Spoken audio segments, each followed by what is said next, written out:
Welcome you all to this session on discussion about kinematics of machinery. So in the previous discussion we were discussing about friction. So what are the types of friction? So what positive aspects of friction? What are the disadvantages of friction? And this sections we are going to discuss about what is meant by a friction clutch. Okay. So what is meant by a friction clutch is used for transmitting of power by virtue of its friction developed between the contacting surfaces. So the amount of power transmitted or the efficiency of the friction clutch will be depending upon the friction that is developed between the contacting surfaces. The friction surface will be typically flat and it will be perpendicular to the axis of rotation. So two or more surface is pressed together by using a compression spring. Now what happens? The friction force is used to bring the driven shaft to the proper speed gradually without excessive slipping. So what happens here? The friction force is used for bringing the driven shaft to the proper speed gradually, and there will be a very simple losses only due to slipping. Okay, so that is a operation of friction clutch. And what are the advantages of friction clutch? So as I said already, it will be a smooth engagement, and the shock or vibrations that will be exhibited during the operations will be very minimum. Okay, and it can be easily engaged and disengaged when the machine is running itself, because there's no jaw or teeth, and so this alignment, that is, we can engage and disengage without much effort, and this will be very easy for operation also. And it's capable of transmitting partial power. It's one of the very safety devices. I can say they slip when when their torque is exceeding a safe value. So there will be no distortion or any other destruction to the machine. Okay, so it will slip automatically when the torque is exceeding a safe value. And frequent engagement and disengagement is also possible. So where are the friction clutches being used? So friction clutches found in its applications in wherever there is frequent engagement as disengagement is required, we can use friction clutches. It is also used when power is needed to transfer to the machines partially or fully loaded. And another typical applications of friction clutch is used in the automobiles. Okay. So what are the main requisites for a good friction clutch? I can say that the coefficient of friction of contact surfaces, it should be high enough to hold the load with the minimal amount of axial force.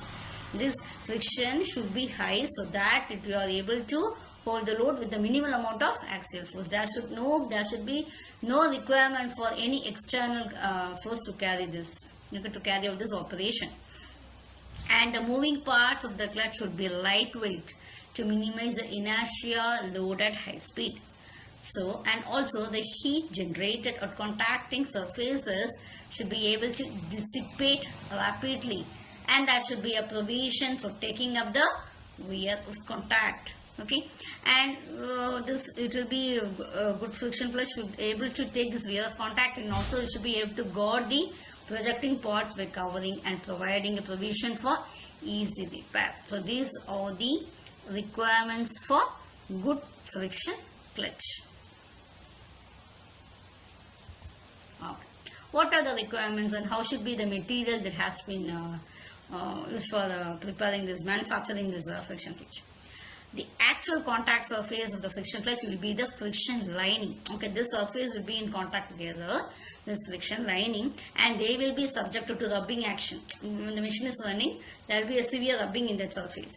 So there are many factors that decide the material, whether it is viable, whether we can use this or not. There are certain factors that are deciding the selection of material. The lining material should have some requisite qualities.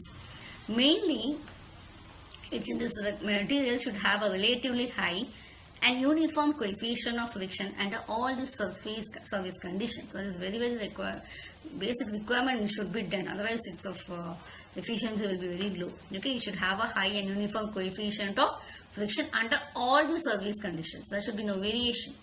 and also the wear resistance should be high, and it should be able to withstand a high compressive load, and this material should be chemically inert, oil and moisture, and they shouldn't have so effect on them. And this friction material, that material used for this clutch should have high thermal conductivity, and it should have excellent compactability with cast iron facing. So these are the requisites of material used for friction clutches. And first one, we are going to now discuss about plate clutch. Okay, please see the diagram. You can see that you are having two flanges. Okay, you can see that you are having two flanges, and one will be rigidly cued to the driving shaft, and the other will be sliding along the driven shaft due to the splined connection. Okay, and the compression spring is also used for pressing the flanges against each other. So these flanges should be pressed to each other using the compression spring, and the torque will be transmitted by means of friction.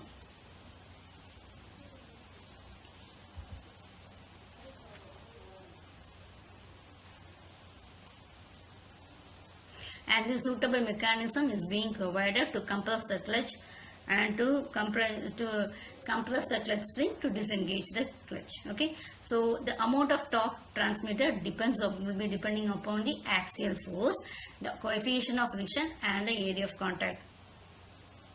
Okay, so this will be depending upon the axial force, the coefficient of friction, and the area of contact.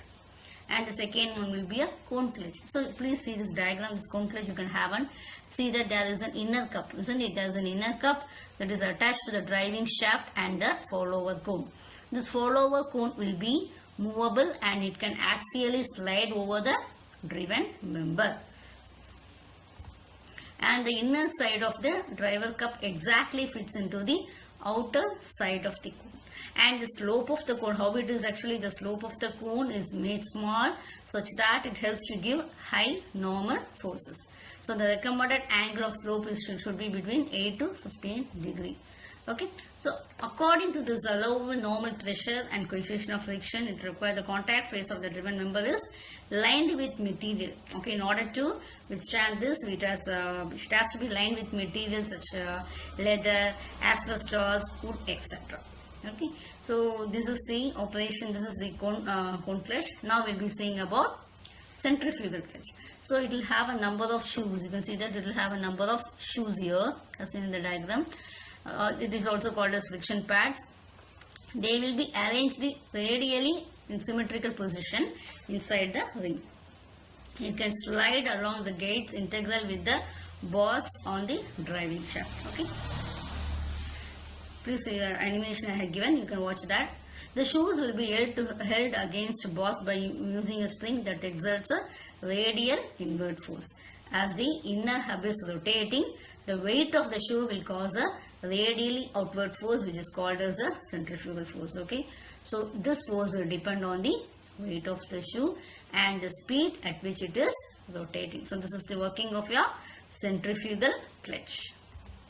And at the low speed, what will happen? The centrifugal force is also low. The shoes will be remaining in the same position. But what happens when the speed is increasing? The centrifugal force also will increase.